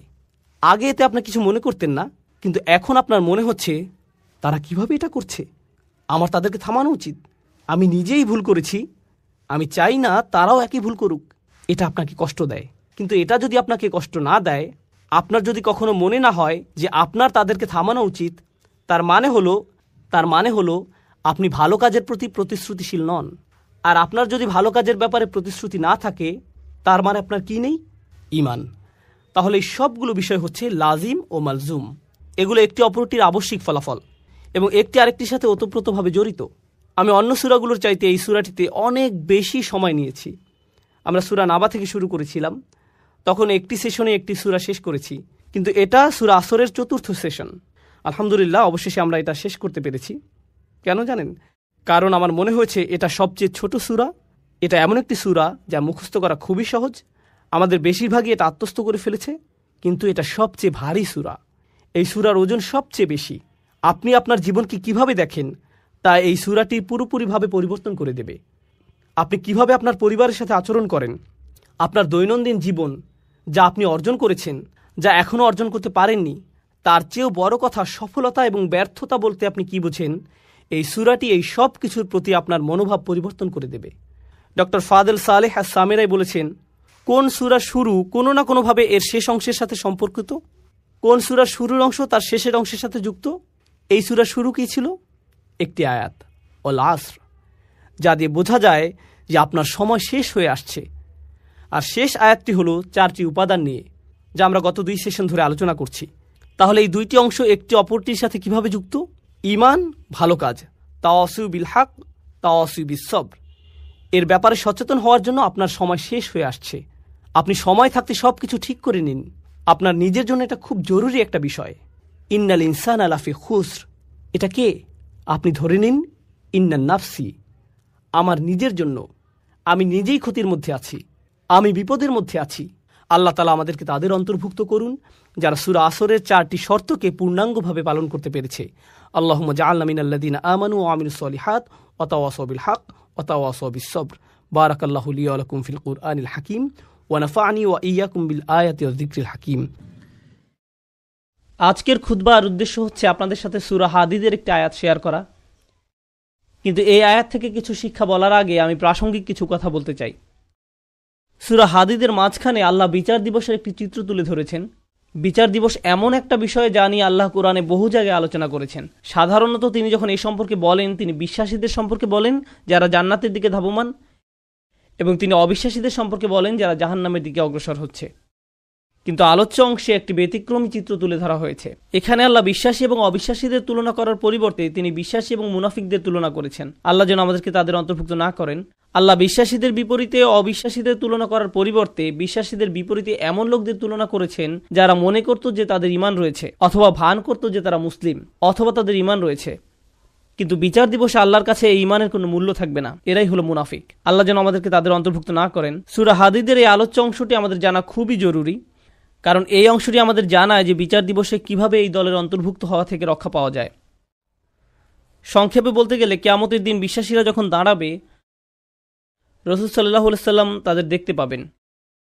ইয়াওমা তারা, তিনি দেখতে পাবেন মানে রাসূল সাল্লাল্লাহু আলাইহি সাল্লাম দেখতে পাবেন। আল মুমিনিনা ওয়াল মুমিনাত, বিশ্বাসী নারী এবং পুরুষদেরকে। ইয়াসআ নূরুহুম বাইনা আইদিহিম ওয়া বিআইমানিহিম, তাদের সম্মুখ ভাগে এবং ডান পাশে তাদের নূর ছোটাছুটি করবে। এর মানে হলো ঈমানদার পুরুষ এবং ঈমানদার নারীদের হৃদয় থেকে এবং ডান হাত থেকে জ্যোতি বিচ্ছুরিত হবে। এই আলোটি কেন জরুরি? কারণ আল্লাহর প্রতি আপনার আমার ঈমান যদি অকৃত্রিম হয় এবং বিশ্বাস দৃঢ় হয়, কিয়ামতের দিন এই বিশ্বাস জ্যোতিতে রূপান্তরিত হয়ে দীপ্তি ছড়াবে। আর এই বিশ্বাস দুনিয়াতে আমার কর্মকে প্রভাবিত করেছে। আমার হাতের সেই কাজগুলোই কিয়ামতের দিন আলোতে রূপান্তরিত হবে। সেদিন আমাদের কাছে দুটো আলো থাকবে। শেষ বিচারের দিনটি হবে নিকষ কালো একটি দিন। আধারে ঢাকা বিস্তীর্ণ পথ পাড়ি দিয়ে আমাদেরকে জান্নাতে পৌঁছাতে হবে, এবং সুদীর্ঘ পথ পাড়ি দিতে সবার আলো প্রয়োজন হবে। কিছু কিছু ব্যক্তির আলো হবে অনেক প্রখর। রাসূলুল্লাহ সাল্লাল্লাহু আলাইহি সাল্লাম বলছেন তাদের আলো এত লম্বা হবে যে সেই আলো এক শহর থেকে আরেক শহর পর্যন্ত বিস্তৃত হবে। আবার কারো কারো আলো হবে অত্যন্ত অনুজ্জ্বল। সেই টিমটিমে আলোতে নিজের পা কোথায় ফেলছে কোনো মতে সেটুকুই শুধু দেখা যাবে। তাহলে মানুষ বিভিন্ন মাত্রায় আলো নিয়ে যখন জেগে উঠবে এবং জান্নাতের পথে যাত্রা শুরু করবে, তখন আল্লাহ তাআলার পক্ষ থেকে অভিনন্দন জানানো হবে, কারণ অন্তত তাদের নিজস্ব কিছু আলো রয়েছে। আর অনেকের তো কোনো আলোই নেই, তাই তাদের জান্নাতে যাওয়ার কোনো সুযোগ নেই। আল্লাহ বলবেন, বুশরাকুমুল ইয়াউম জান্নাতুন তাজরি মিন তাহতিহাল আনহার, আল্লাহ বলবেন আজ তোমাদের জন্য সুসংবাদ জান্নাতের, যার তলদেশ দিয়ে নদী প্রবাহিত। তোমাদের সামনেই এটা আছে, হাঁটতে থাকো, চলতে থাকো। পরবর্তী আয়াতে আল্লাহ অন্য একদল লোকের কথা বলেন যারা জেগে ওঠার পর গভীর বিস্ময় আবিষ্কার করবে পথ চলার জন্য তাদের নিজস্ব কোনো আলো নেই। চারপাশ গভীর অন্ধকার, বহু দূরে তারা দেখবে কিছু আলো। আপনারা দৃশ্যটা কল্পনা করতে পারেন, চারপাশ গভীর অন্ধকারচ্ছন্ন আর বহু দূর থেকে তারা দেখবে কিছু মানুষ আলো নিয়ে এগিয়ে যাচ্ছে। তারা হয়তো মানুষ দেখতে পাবে না, শুধু আলোর বিচ্ছুরণ দেখা যায়। তখন তারা ভাববে আমাদেরকে দ্রুত তাদের কাছে পৌঁছতে হবে, কারণ আলোটা ধীরে ধীরে হারিয়ে যাচ্ছে। তো সেই মুনাফিকরা কিয়ামতের দিন এইরকম একটি তমসাচ্ছন্ন পরিস্থিতিতে জেগে উঠবে, আর তারা বিশ্বাসীদের আলো দেখে তাদের ধরার চেষ্টা করবে, কারণ তাদের নিজস্ব কোনো আলো থাকবে না। তারা জেগে উঠে গভীর বিস্ময় আবিষ্কার করবে তাদের সাহায্য করার মতো কিছুই নেই। ইয়াকুলুল মুনাফিকুনা ওয়াল মুনাফিকাত লিল্লাযিনা আমানু নযুরুনা নাকতাবিস মিন নূরিকুম, যেদিন মুনাফিক পুরুষ এবং মুনাফিক নারীরা মুমিনদেরকে বলবে তোমরা আমাদের জন্য অপেক্ষা করো, আমরাও কিছু আলো নিব তোমাদের জ্যোতি থেকে, আমরাও কিছু আলো নিব তোমাদের জ্যোতি থেকে। ইকতিবাস শব্দ দ্বারা বোঝায়, যেমন আগের দিনে আপনার হাতে মশাল থাকতো আর অন্যজনের আগুন থেকে নিজের মশাল জ্বালিয়ে নিতেন, সেরকম। তাই তারা ভাবলো আমরা তোমাদের থেকে কিছুটা আলো ধার নেব, তোমাদেরটা নিয়ে যাব না, একটু থামো, আমাদেরকে সাহায্য করো। তখন মুনাফিকদেরকে বলা হবে ইরজিউ ওয়ারাআকুম, তোমরা পিছনে ফিরে যাও, পিছনে ফিরে যাও। فالتمسوا نورا এবং আলোর খোঁজ করো, আমরা তোমাদের সাহায্য করব না। হাসরের ময়দান হচ্ছে এমন ভয়াবহ একটি জায়গা যেখানে জন্মদাত্রী মা নিজ সন্তানকে পর্যন্ত অগ্রাহ্য করবে। ভাই বোন, স্বামী স্ত্রী, বাবা মা, আত্মীয় স্বজন, প্রাণের বন্ধু, এই সব পার্থিব সম্পর্কগুলো ছিন্ন হবে। প্রতিটি মানুষ শুধুমাত্র নিজেকে বাঁচাতে উদ্বিগ্ন থাকবে, কেউ এমনকি পিছনে ফিরেও তাকাবে না। তোমরা পিছনে ফিরে যাও এবং আলোর খোঁজ করো। পিছনে ফিরে যাও এক প্রকার ব্যঙ্গাত্মক মন্তব্য, মানে দুনিয়াতে ফেরত যাও এবং আলোর সন্ধান করো। কারণ কেউ যদি দুনিয়াতে তার ঈমান ও কর্ম দিয়ে আলো সংগ্রহ না করে থাকে, তাহলে সেদিন তার নিজস্ব কোনো আলোই থাকবে না। فالتمسوا نورا আলো সংগ্রহ করার একমাত্র জায়গা হলো এই দুনিয়া। তারপরেও মুনাফিকরা মুসলমানদেরকে ধরার চেষ্টা করবে। এভাবে যখন তারা বিশ্বাসীদের নিকটবর্তী হবে, فضرب بينهم بسور له باب ঠিক এমন একটি মুহূর্তে দুই দলের মাঝে একটি বৃহৎ প্রকাণ্ড দেয়াল নেমে আসবে, যার একটি দরজা থাকবে। এই দরজা সম্পর্কে আমরা অন্য সময় আলোচনা করব। আল্লাহ বলেন, অতঃপর উভয় দলের মাঝখানে খাড়া করা হবে একটা প্রাচীর, ফলে এখন তারা ধরার চেষ্টা করলেও পারবে না। দেয়ালটি খাড়া হওয়ার পর আল্লাহ বলেন, দেয়ালের অন্য পাশে যে পাঁচটা মুনাফিকরা দেখতে পাবে না, সেখানে থাকবে আল্লাহর করুণা, দয়া এবং মমতা, আর অপর দিকে থাকবে কঠোর শাস্তি এবং অন্ধকার। কঠোর শাস্তি এবং অন্ধকার। তাহলে এখন শুধু অন্ধকারই নয়, রয়েছে বিশাল এক দেয়াল, ফলে তাদের পালানোর আর কোনো জায়গা নেই। আর পেছনে দেখতে পাবে শাস্তি তাদেরকে আচ্ছন্ন করার জন্য এগিয়ে আসছে। তখন এই মুনাফিকরা, আল্লাহ আমাদের তাদের অন্তর্ভুক্ত না করুন, মুনাফিকরা মরিয়া হয়ে বলবে, ألم نكن معكم আমরা কি তোমাদের সাথে ছিলাম না? লক্ষ্য করুন, মুনাফিকরা অপর পাশে থাকা মুমিনদেরকে ডাকছে। স্পষ্টতই দরজা এই পাশ থেকে খোলা যায় না। আরে দরজাটা খোলো না, আমরা তো তোমাদের সাথেই থাকতাম। এভাবে মরিয়া হয়ে ডাকা হবে। সামনে অগ্রসর হওয়ার পূর্বে এটা বোঝা গুরুত্বপূর্ণ। এই কারণেই আমি আজকের খুতবার জন্য এই আয়াতটি পছন্দ করেছি। এই বাক্যটার কারণে, আলাম নাকুম মাকুম, আমরা কি তোমাদের সাথে ছিলাম না? ব্যাপারটা হলো, এই লোকগুলো যারা দেয়ালের ভয়ঙ্কর পাশে থেকে গেছে, যারা মরিয়া হয়ে আছে, যাদের নিজস্ব কোনো আলো নেই, তারা ভাবতো তারাও মুমিনদের অন্তর্ভুক্ত। তারা এটা নিয়ে খুবই আত্মবিশ্বাসী ছিল।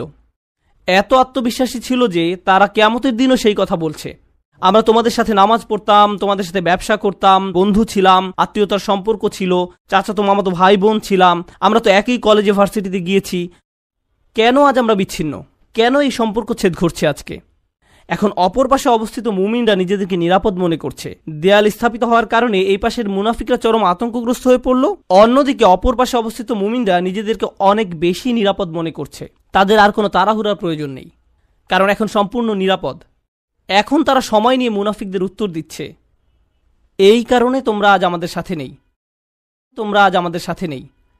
জান্নাতি লোকেরা সর্বপ্রথম তাদেরকে বলেছিল, পেছনে ফিরে গিয়ে আলোর তালাশ করো, فالتمسوا نورا পেছনে ফিরে গিয়ে আলোর তালাশ করো। স্পষ্টতই তোমাদের আলো নেই। আবার মুনাফিকরা সম্পূর্ণ হতবাক, আমাদেরও তো তোমাদের মতো আলো পাওয়ার কথা ছিল। এখন জান্নাতি মানুষরা মুনাফিকদের ব্যাপারে বর্ণনা করবে, এই লোকগুলোর তো আলো ছিল, তাদের বিশ্বাস ছিল, এই লোকগুলোর তো আলো ছিল, কিভাবে তারা এটা হারালো? কিভাবে তারা কিয়ামতের দিন সম্পূর্ণ দেউলিয়া হয়ে পড়ল? এই আয়াতটি বিশেষভাবে নিগুর একটি আয়াত। এই আয়াতে বর্ণিত হয়েছে কিভাবে একজন মুমিন ক্রমে ক্রমে ঈমান হারায়, কিভাবে একজন মানুষ ঈমানের মতো মহামূল্যবান জিনিস পাওয়ার পরেও পরিশেষে তা হারিয়ে ফেলে। রাতারাতি কোনো ব্যক্তির ঈমান ধ্বংস হয়ে যায় না। একদিন সকালে ঘুম থেকে উঠে কোনো ঈমানদার ব্যক্তি মুনাফিক হয়ে যায় না। এটা একটা পর্যায়ক্রমিক প্রক্রিয়া। এই প্রক্রিয়াটি এই নিরন্তর বাণীতে প্রকাশিত হয়েছে, বালা, অবশ্যই তোমরা আমাদের সাথে ছিলে, ওয়ালাকিন্নাকুম ফাতানতুম আনফুসাকুম। আমি প্রথমে সহজ অনুবাদ বলছি, পরে ব্যাখ্যা করব। ওয়ালাকিন্নাকুম ফাতানতুম আনফুসাকুম।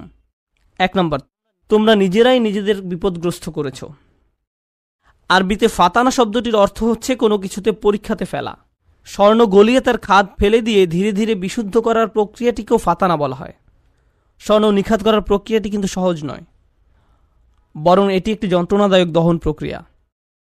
ফাতানতুম আনফুসাকুম, এর অনেকগুলো ব্যাখ্যা আছে, তবে আজকের খুতবার জন্য একটা বিষয়কে হাইলাইট করব। তুমি নিজেকে বারংবার জেনে বুঝে এমন পরিস্থিতিতে ফেলেছ যেখানে তোমার ঈমান পদে পদে কঠিন পরীক্ষার সম্মুখীন হবে। এখানে জিনিসটা বোঝার চেষ্টা করুন, ঈমানের জন্য ক্ষতিকর হবে জেনেও আপনি বারবার নিজেকে এমন পরিবেশের সম্মুখীন করেছেন এবং নিজেকে বুঝিয়েছেন আমি এটা সামলে নিতে পারবো। আপনি নিজেকে এমন সব বন্ধু, আত্মীয় স্বজন দিয়ে পরিবেষ্টিত করে রেখেছেন যারা খারাপ কাজ করে, খারাপ কথা বলে, অশ্লীল জিনিস দেখে, কিন্তু আপনি নিজেকে বুঝিয়েছেন আমি তাদের মতো না। আপনি বারবার ওই সব পরিবেশে যেতেন, আপনি এমন সব আড্ডায়, জায়গায়, পরিস্থিতিতে দিনের পর দিন, মাসের পর মাস, বছরের পর বছর মিশেছেন। আপনি নিজেকে প্রবোধ দিয়েছেন এইসব আমার উপরে কোনো প্রভাব ফেলবে না, সবাইকে প্রভাবিত করলেও আমাকে করবে না। এমনিতেই তারা ঈমান হারা হয়ে যায়নি। ঈমান ধ্বংসের প্রথম ধাপটি হচ্ছে অসৎসঙ্গ। তারা নিজেদেরকে সন্দেহজনক পরিস্থিতিতে ফেলে রাখত, আর তারা ভাবতো এতে তাদের উপর কোনো প্রভাবই ফেলবে না। আমি একটি হালকা উদাহরণ দিব, আশা করি পয়েন্টটা আপনারা বুঝতে পারবেন। বাসায় যখন অনেক তেল মশলা দিয়ে রান্না করেন, তখন সারা বাড়িতে সেই গন্ধে ভরে যায়। আপনি বাসার ভেতর থেকে সেই গন্ধ বুঝতে পারবেন না, কিন্তু যখন বাইরে থেকে একজন বাসায় প্রবেশ করে, বিশেষত কোনো আরব যদি আসে, সে ভাবে যে কোনো দূষিত পরিবেশে এসে পড়েছে। কয়েক ঘন্টা পার হওয়ার পর সে অভ্যস্ত হয়ে যায়, শুধু অক্সিজেন মনে হয়। ঠিক একইভাবে আপনি প্রথমে খারাপ কোনো পরিবেশে গমন করলে সাথে সাথে বুঝতে পারেন এটা ঠিক নয়, আমি খারাপ হয়ে যাব, আমার এখানে থাকা উচিত নয়। আপনার অন্তর অস্বস্তি অনুভব করে। কিন্তু আপনি যদি বারবার এই পরিবেশে যেতে থাকেন, তখন কি হবে? আপনি আর খারাপ বোধ করবেন না। কেউ যদি জীবনে প্রথমবার কোনো ধূমপায়ীর পাশে বসে, তখন সিগারেটের গন্ধে সে কাশতে থাকবে, চোখ দিয়ে পানি আসবে, ফ্রেশ বাতাসের জন্য ছটফট করবে এবং সে দ্রুত সেই জায়গা ছেড়ে চলে যেতে চাইবে। বছরখানেক পর এটাই তাদের অক্সিজেনে পরিণত হয়। সিগারেট ছাড়া তারা নিঃশ্বাসও নিতে পারে না। তাহলে প্রথম সমস্যা হলো আপনি নিজেকে অসৎ পরিবেশে ফেলে রাখেন। ফাতানতুম আনফুসাকুম। দ্বিতীয় সমস্যাটি ছিল ওয়াতারাব্বাসতুম। তোমরা প্রতীক্ষা করেছো, দীর্ঘসূত্রিতা করেছো। এখানে দীর্ঘসূত্রিতা বলতে কি বোঝানো হচ্ছে? আপনি বুঝতে পেরেছিলেন যে এটা খারাপ, আপনার নিজের বিবেকের মাধ্যমে আপনি বুঝতে পেরেছিলেন যে আমার নিজেকে পরিবর্তন করা উচিত, কিন্তু নিজেকে বুঝিয়েছেন ইনশাআল্লাহ আমি খুব দ্রুত নিজেকে পরিবর্তন করব, আমি জানি নিজেকে পাল্টাতে হবে, আমি জানি এটা খারাপ, শুধু এই সপ্তাহ পরেই আমি সম্পূর্ণ ভিন্ন মানুষে পরিণত হব। বেশি না, আর একটা সেমিস্টার 2 মাস ওই বকে যাওয়া বন্ধুদের সাথে থাকবো, তারপর আমি অন্য কোর্স নিব। এখন ওদেরকে রাগানো ঠিক হবে না। আমি জানি এটা খারাপ, শুধু এই 1 মাস আমি এসব করব।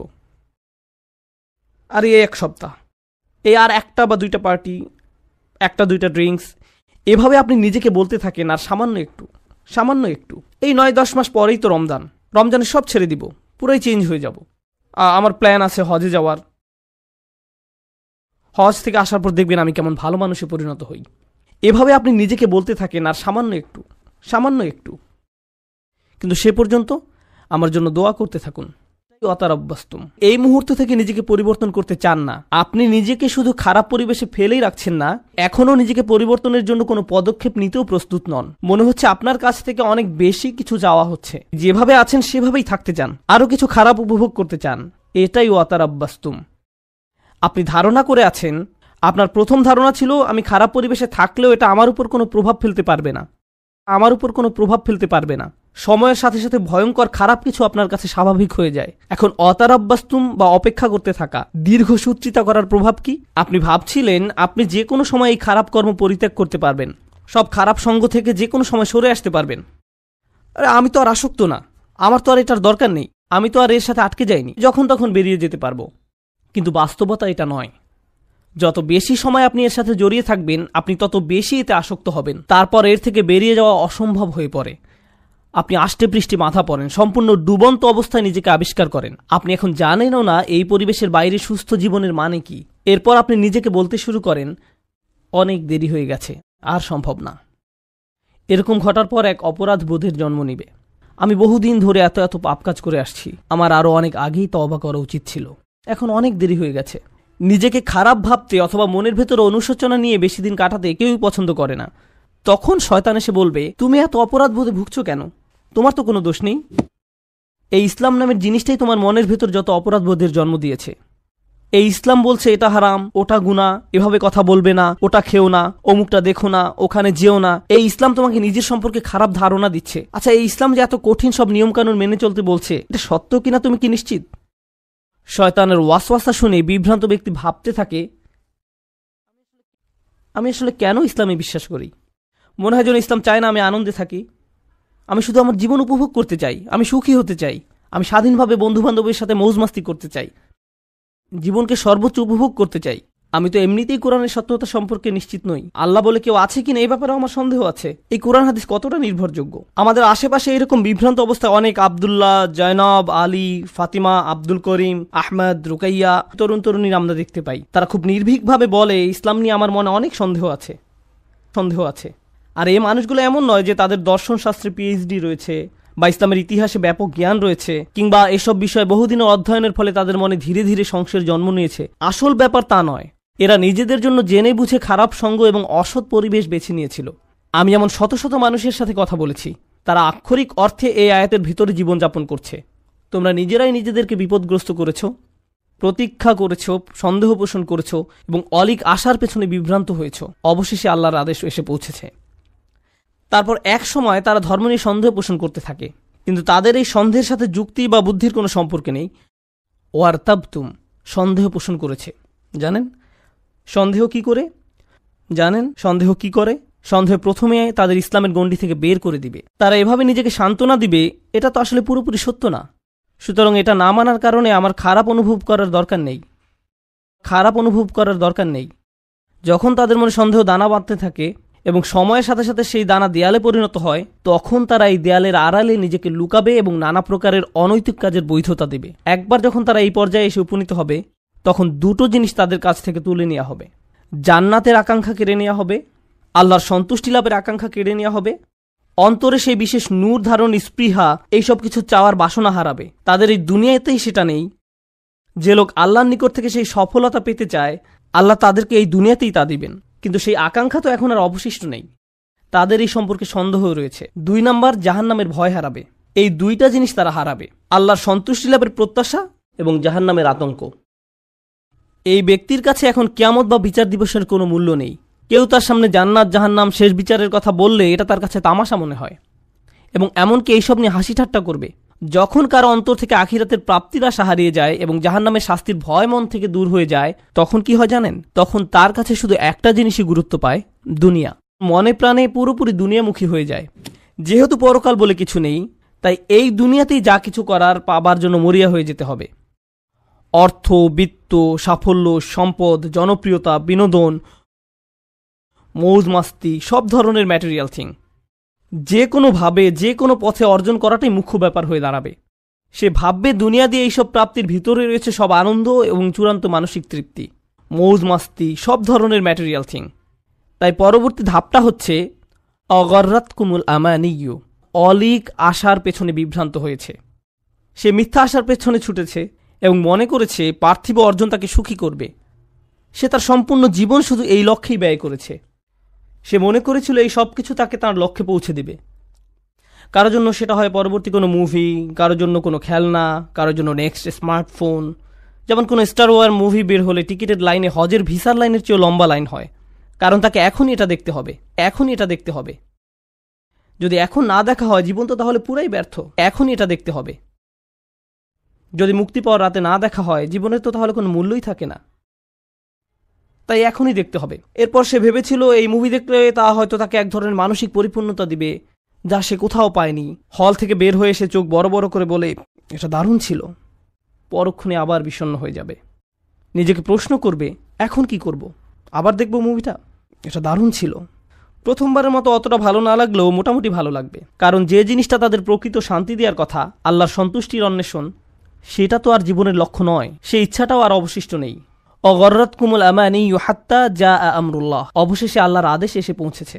বিশ্বাসীদের মতে এটাই ছিল তার জীবন। মুমিনরা বলবে এটাই তার জীবন, যারা তাদের ঈমান হারিয়ে ফেলেছিল, যেটা শুরু হয়েছিল আপাত দৃষ্টিতে একটা ছোট পদক্ষেপ থেকে, অসৎসঙ্গ, এবং সেখান থেকে এটা একটা অটোমেটিক ডাউনওয়ার্ড স্পাইরাল সিঁড়ি, শুধুই নিচের দিকে নেমে যাওয়া। তারপর তার মনে সন্দেহ দানা বাঁধতে শুরু করে।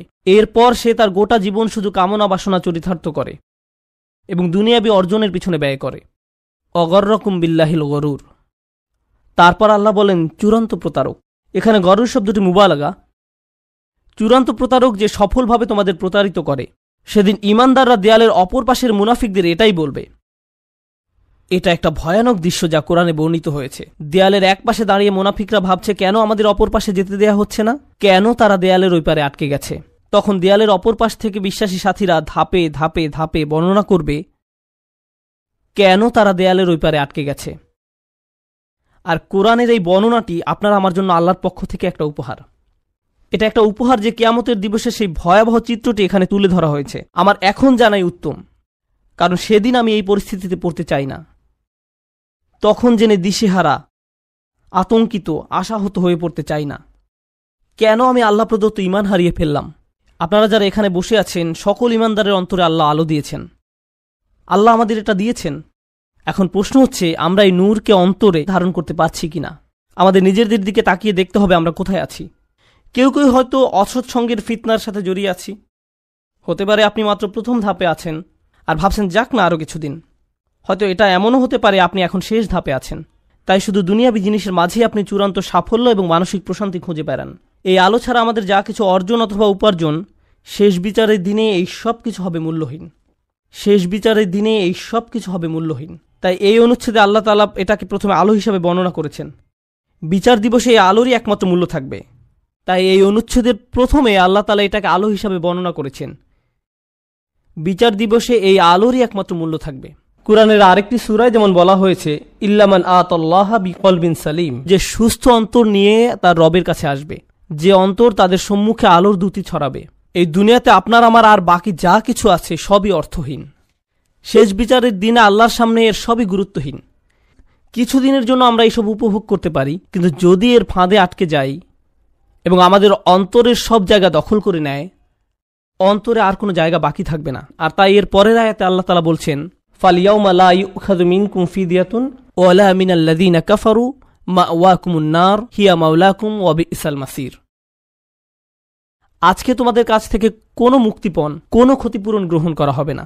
কোনো কিছু বন্ধক দেওয়ার চেষ্টা করো না। আজকে ওই দরজাগুলোতে তোমাদের প্রবেশাধিকার নিষিদ্ধ। কোনো ধরনের জরিমানা বা মুক্তিপণ দিয়ে দরজাগুলোর ওই পাশে যাওয়ার কোনো সুযোগ নেই। তোমাদের থেকে নয়, কাফেরদের থেকেও নয়। এই আয়াতের ভীতিকর দিক হলো, লা ইউখাযু মিনকুম ফিদিয়াতুন ওয়ালা মিনাল্লাযীনা কাফারু। আজকে তোমাদের এবং কাফেরদের একই পরিণতি। আপনি এবং কাফেররা আজ একই দলে পড়ে গেছেন। আমি তোমাদের নিকট থেকে কোনো মুক্তিপণ গ্রহণ করব না, কাফেরদের থেকেও নয়। তোমাদের সবার আবাসস্থল জাহান্নাম। কতই না নিকৃষ্ট এই প্রত্যাবর্তন স্থল। শেষ বিচারের দিবসের এই পূর্ণ চিত্রটি তুলে ধরার পর আল্লাহ সুবহানাহু ওয়া তাআলা এভাবে উপসংহার টানেন। আমিও এই আয়াত দিয়ে আজকের আলোচনা সমাপ্তি টানব এবং নিজেদের বারবার মনে করিয়ে দিব যে সেই নিম্নমুখী পথটি অনুসরণ করা যাবে না, এবং আমাদের অন্তরে যেটুকু ক্ষুদ্র আলো এখনো পর্যন্ত বর্তমান আছে তা কিভাবে দিন দিন আরও শক্তিশালী করব। আল্লাহ নিজেই বলেন, আলাম ইয়ানিল্লাযীনা আমানু আন তাখশা কুলুবুহুম লিযিকরিল্লাহ, অর্থাৎ যারা মুমিন তাদের জন্য কি আল্লাহর স্মরণে এবং যে সত্য অবতীর্ণ হয়েছে তার কারণে হৃদয় বিগলিত হওয়ার সময় আসেনি? সত্যিকার অর্থে আল্লাহকে স্মরণ করলে অন্তর নরম হবে। আপনার অন্তর যত বেশি আল্লাহকে স্মরণ করবে, কারণ আল্লাহু নূরুস সামাওয়াতি ওয়াল আরদ, আল্লাহ নবমণ্ডল এবং ভূমণ্ডলের নূর। আল্লাহকে আমরা যত বেশি স্মরণ করব তত বেশি আমাদের অন্তরে নূর ধারণ করতে পারবো।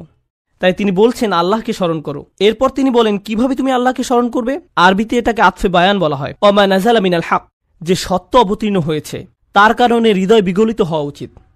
ওহির কারণে, কোরআনের কারণে। কোরআন নিয়ে গভীর চিন্তা করুন, কোরআনের মাধ্যমে আল্লাহকে স্মরণ করুন। যখন কোরআনের আয়াত তেলাওয়াত করবেন তখন কান্নাকাটি করুন।